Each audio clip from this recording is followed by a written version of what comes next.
네, 저희 매주 수요일 저희와 함께 시장을 리뷰하는 수요일의 남자죠. 리얼 드래곤님, 진짜 용님 와 계십니다. 이진영 선생님 요즘 최근에 시장이 좀 어려운 구매이다 보니까 시장을 좀 더 깊게 봐주시려고 하고 있거든요. 오늘 역시도 그 지수뿐만이 아니라 그 개별 종목 그리고 섹터까지 오늘 깊게 한번 파보겠습니다. 네, 그렇습니다. 일단 먼저 미국 시장 리뷰 먼저 부탁드려야 될 것 같습니다. 네, 반갑습니다. 안녕하십니까? 네, 안녕하십니까? 안녕하십니까? 네, 지난 한 주간 변동성이 굉장히 극심했죠.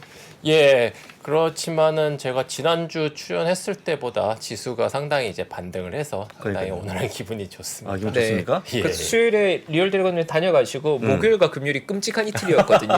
그걸 다 보내고 다시 평화로운 시기에 굳이 돌아오셔서 다녀가시고 난 다음에 끔찍했다는 말씀을 해. 네. 그렇죠. 그래서 다시 평화가 돌아오셨으니까 네, 반갑습니다. 네, 그렇습니다. 그럼 이제 앞으로 좀 좋아지는 겁니까? 시장은? 일단은 지금 네. 다음 주, 다다음 주까지 한 2주 정도 상당히 이제 중요한 이벤트들이 있고 예. 지금 반등이 어느 정도까지 나올 수 있을지 거기에 대해서 조금 이따가 제가 설명을 드리도록 하고요. 일단은 지금 반등이 좀 가능하지 않을까 그렇게 하지 않을까? 조심스럽게 말씀을 드리고 싶습니다. 네, 일단 전일시장 지수부터 리뷰 예. 좀 해봐야 될 것 같은데요. 전일시장 이슈와 지수 리뷰 한번 해주시죠. 예, 전일 3대 지수 다 강하게 상승하면서 마감을 했습니다. 다우, S&P 모두 1% 이상 상승했고요. 나스닥이 0.9% 상승한 1772.4포인트로 마감을 했는데 나스닥이 장중 한때 거의 3%까지 강하게 상승을 했었습니다. 네. 영국의 이제 트러스 총리가 사과 발언을 하면서 이제 영국에 대한 이제 우려가 완화되는 게 아니냐 이런 분위기가 감지됐고요. 몇몇 개별 기업들이 상당한 호실적을 발표하면서 지수 전체가 이제 끌어올렸는데 중간에 이제 BOE에서 영란은행에서 양적 긴축에 대해서 계속해서 유지할 것을 이야기하면서 상승폭을 상당히 반납을 하면서 마감했습니다. 아까 전에 영국 9월 CPI가 발표가 됐는데 10.1% 10.1%. 계속해서 높아요. 두 자릿수를 유지하고 있고요. 지금 컨센서스 10%보다 소폭 상승을 했는데 예, 그렇죠. 전월 대비해서도 조금 올라간 수치이고요. 영국도 마찬가지로 근원 CPI가 계속해서 상승하고 있다는 부분, 두 자릿수를 계속 유지하고 있다는 부분은 상당히 이제 부담으로 남아 있고요. 이 부분이 계속해서 지수에는 장기적으로는 좀 발목을 잡을 가능성이 크다. 계속해서 관찰을 해야 될 것 같습니다. 네, 결국 영국 이슈가 여전히 시장을 좀 흔들고 있는 모습이네요. 예, 아무래도 영국이 조금 진퇴양난의 상황이라고 볼 수가 있는 게 지금 국채 문제도 계속해서 발목을 잡고 있는 상황이고 그 연기금이 계속해서 SOS 구원을 처하고 있는 상황인데 너무 강하게 긴축을 하지를 못하다 보니까 계속해서 파운드 약세 그리고 국채금 가격의 이제 하락 이중고가 붙어서 여기 CPI에 제대로 대응을 하지 못하는 것이 아니냐 그러니까 이런 시각이 나오고 있습니다.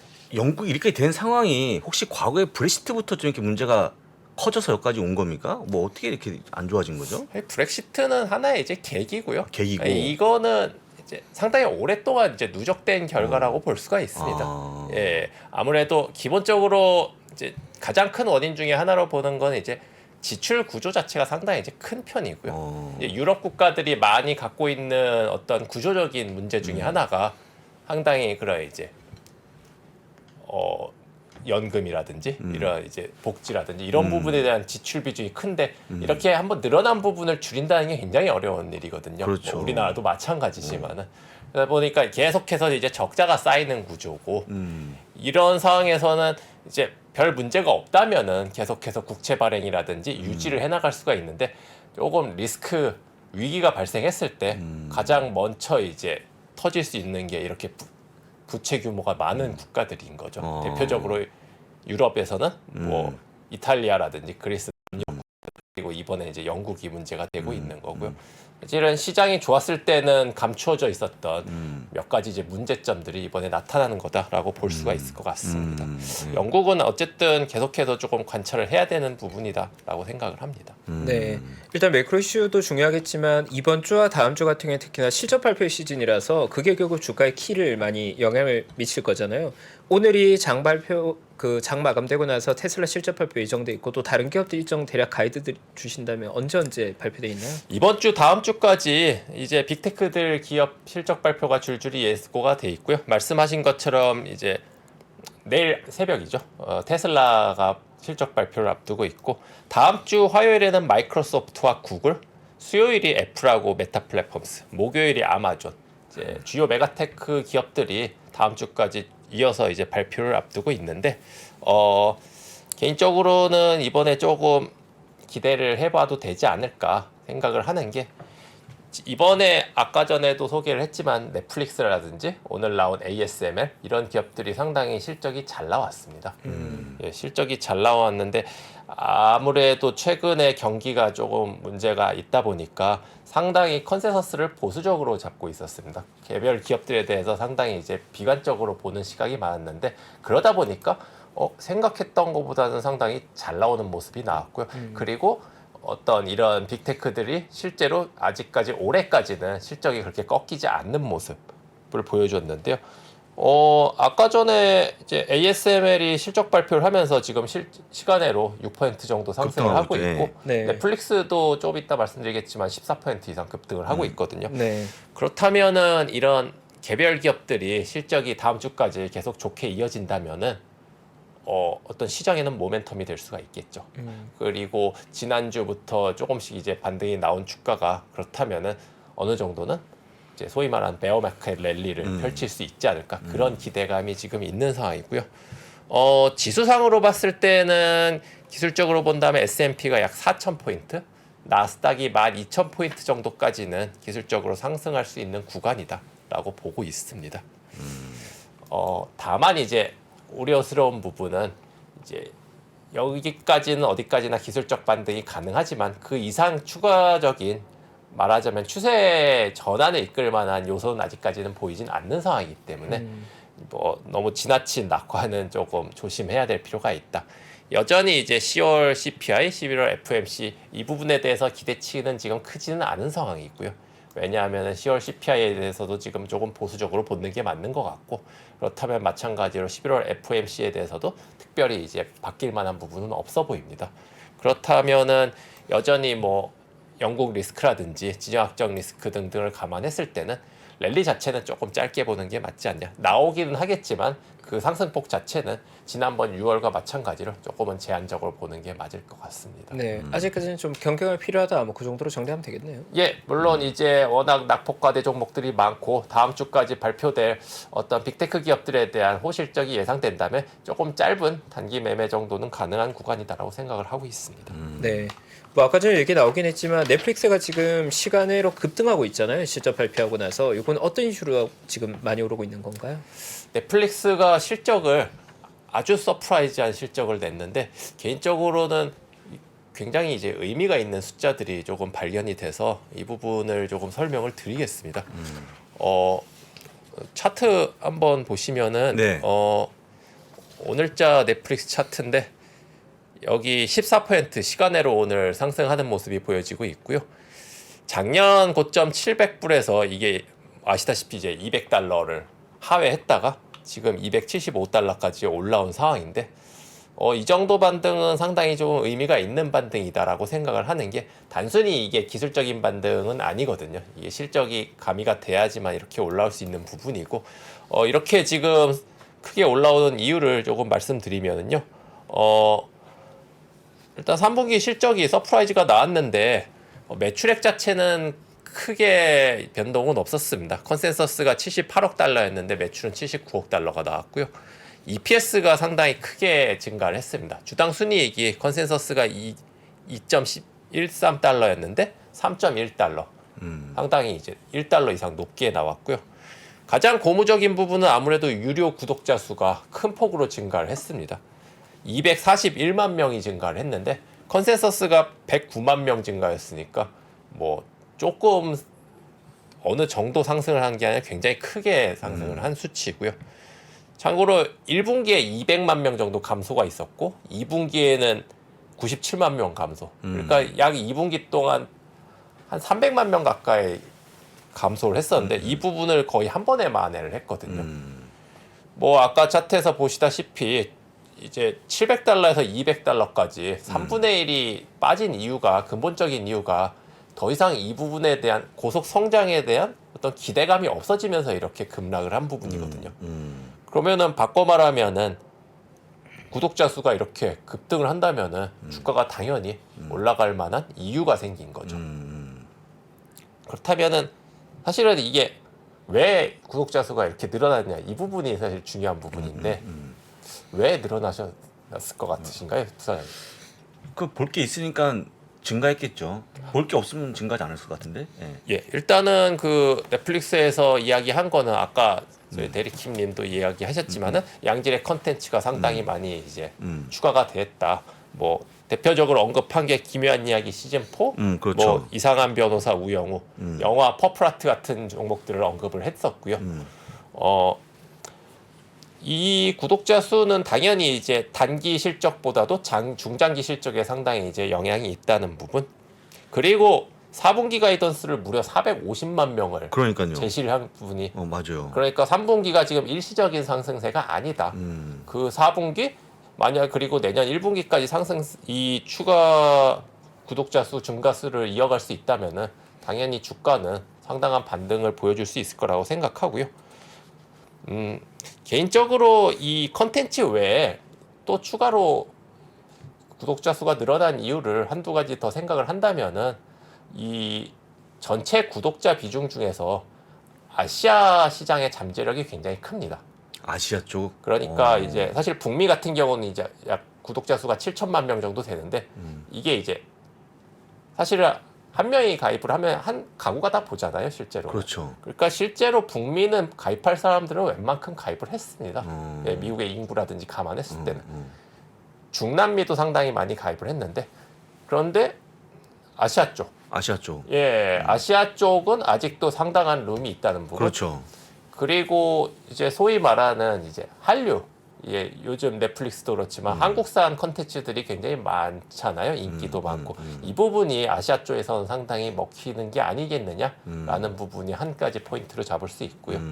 또 하나는 실제로 이제 1, 2분기 동안 어떤 작년부터 우리가 소위 이제 코로나에서 벗어나면서 이제 외부 활동이 이제 늘어나면서 이런 컨텐츠 소비가 줄어드는 게 아니냐 이런 분석이 상당히 많았는데 이게 다시 돌아오고 있다. 그런데 그 이유로 꼽는 게 인플레이션. 그러니까 밖에서 사람들이 외식을 하고 여행을 하던 사람들이 가계 부담이 되니까 다시 이제 돌아오고 있다. 이런 의견도 저는 개인적으로 상당히 있다. 왜냐하면은 우리가 당장 이제 비용을 줄이려면은 뭐 외식을 줄이거나 여행을 줄이거나 이렇게 하지. 이런 콘텐츠 넷플릭스라든지 구독 콘텐츠는 상당히 이제 우선순위가 뒤쪽이거든요. 뭐 한 달에 뭐 고작해야 뭐 9불, 뭐 12불 이 정도 비용이다 보니까 그러면은 훨씬 더 어떤 가성비 측면에서 봤을 때는 이쪽을 더 즐기는 수요가 다시 늘어나는 거 아니겠느냐. 그래서 오히려 인플레이션 수혜주로 봐야 되는 게 아니냐. 이러한 시각도 저는 개인적으로 신뢰감이 있다고 보여지고요. 11월부터 이제 새로운 광고 요금제가 출시가 되는데 이 부분을 조금 관심 있게 보고 싶습니다. 개인적으로는. 광고 요금제를. 예.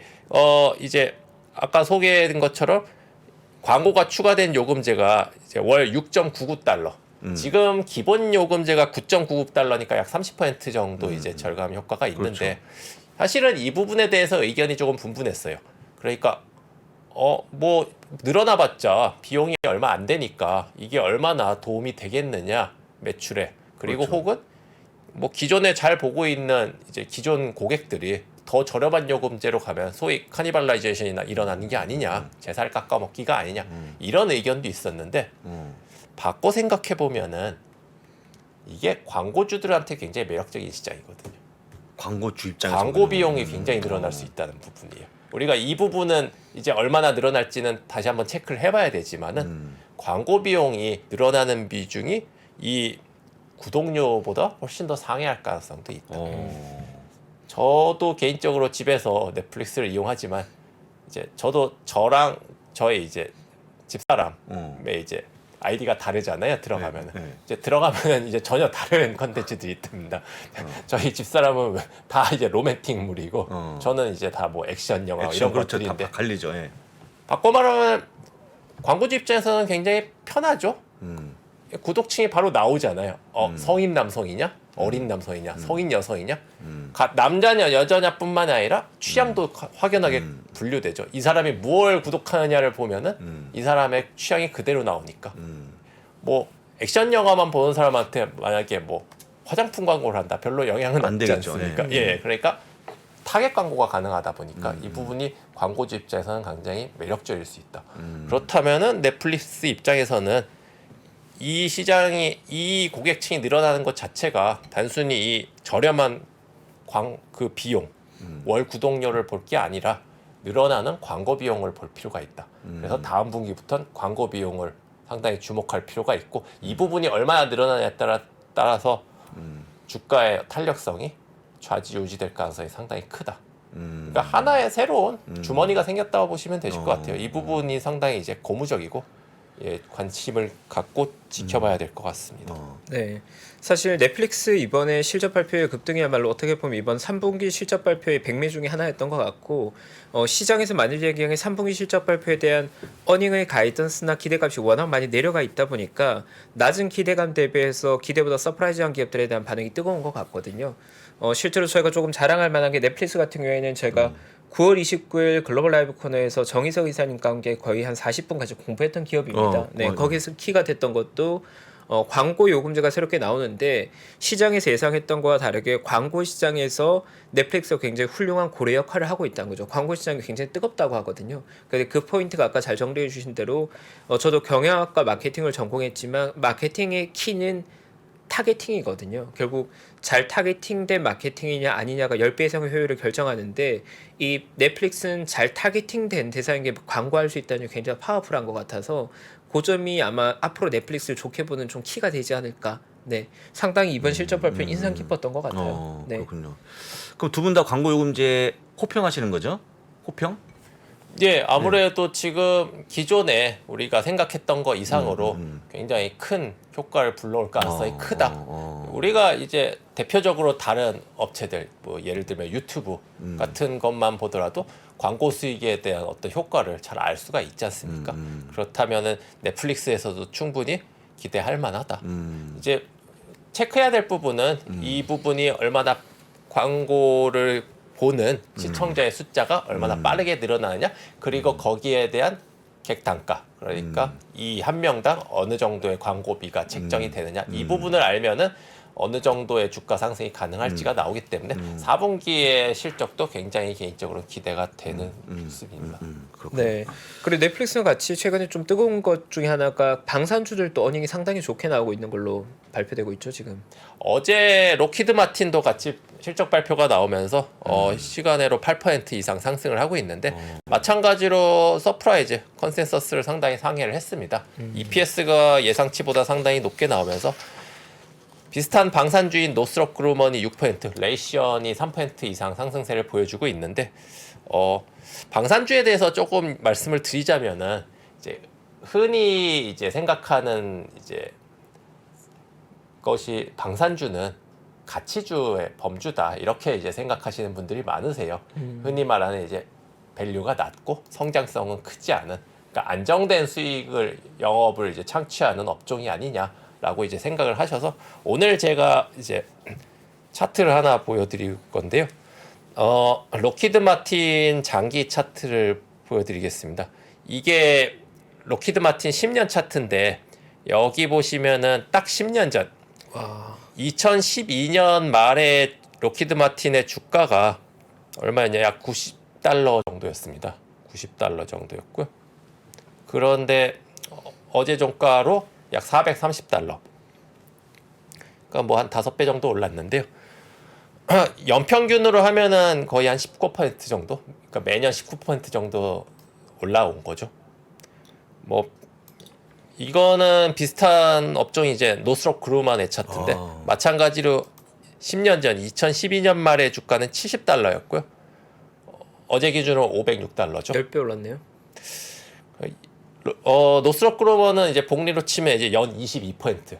그러니까 로키드 마틴, 노스럽 그루먼 모두 연평균 대략 20% 정도씩 상승을 한 건데 그러면은 매년 20% 정도 주가가 오르는 기업을 우리가 성장주랑 가치주 중에 나눈다면은 성장주에 조금 더 가깝지 않을까요? 그렇죠. 가치주라고 하기에는 예. 그렇기 때문에 우선 어떤 방산주에 대한 편견은 있으시다면은 단순히 이제 이게 그냥 안정적인 업종이다라고 생각하실 필요는 없다. 얼마든지 이제 성장을 했고, 물론 과거에 이제 성장했다고 해서 앞으로 성장한다는 건 아니지만은 적어도 현재 작금의 상황은 과거 10년보다는 앞으로의 10년의 상황이 방산주에는 어쨌든 유리한 거는 제가 볼 때는 확실해 보이고요. 뭐 최근에 많이 들으셨겠지만 인플레가 발생했을 때 우리가 어떤 기업에 투자를 해야 되느냐 몇 가지 이제 예시를 들 수 있는데 첫 번째로 꼽자면은 인플레이션이 오히려 실적에 도움이 되는 기업들.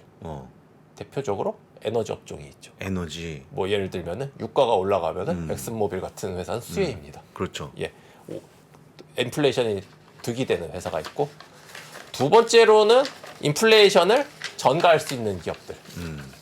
뭐 많이 말씀드렸지만은 강력한 브랜드를 가진 기업, 대표적으로 애플이 있고요. 그리고 필수 소비재들, 무조건 써야 되는 업종들, 존슨앤존슨, 필립 모리스. 뭐 인플레가 비싸져도 담배는 피워야 됩니다. 예. 유틸리티, 그렇죠. 우리가 필수적으로 써야 되는 그렇죠. 이런 것들이 있고요.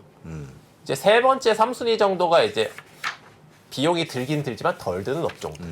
비용 측면에서 유리한 기업들. 아무래도 대규모로 인력을 채용을 해야 되거나 대규모로 어떤 물류를 확보해야 되거나 이런 회사들보다는 훨씬 심플한 회사, 소프트웨어 회사 같은 회사들, IT 업종들이 상대적으로 유리하겠죠. 그리고 네 번째로 말씀드리자면은 국가 주도하는 사업을 하는 회사들이죠. 대표적인 게 방산업체입니다. 방산업체. 예. 방산업체는 인플레이션하고는 상관이 없습니다. 예.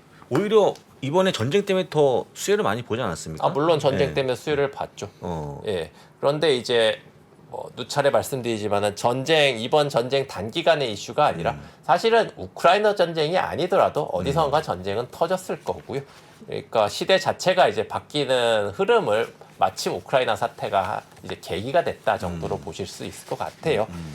뭐 로키드 마틴이라든지 이제 이런 방산 업종이 이미 몇 년치의 수주가 다 예약이 돼 있는 상태고 실적 자체가 장기적으로 상당히 안정적으로 갈 가능성이 큽니다.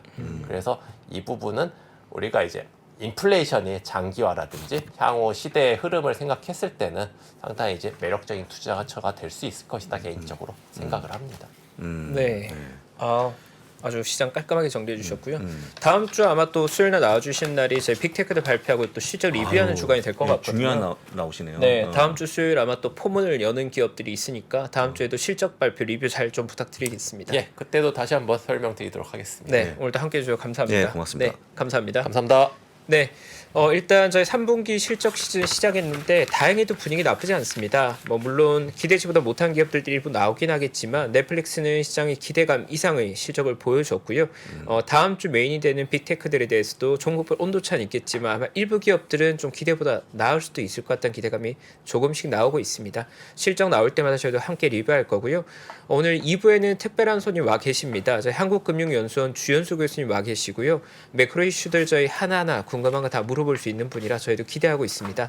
잠시 광고 보고 금방 돌아오겠습니다. 직주 근접의 레벨이 더 높아지는 겁니다. 서울의 중요한 회사들은 광화문에 많은데 여의도 거주자들 중에 제일 선호하는 자리가 반포예요. 네트워크가 강남이 제일 좋아요. 인생에서 계속 바뀝니다. 적어도 저는 한 6년에서 8년에 한 번씩은 결론을 내야 될 게 인생에 따라서 결혼을 했냐 안 했냐, 아이를 낳냐 안 낳냐에 따라서 많이 바뀌겠죠. 부동산 입지의 변천사를 한눈에 살피는 대한민국 부동산 부의 역사. 지금 서점에서 만나보세요.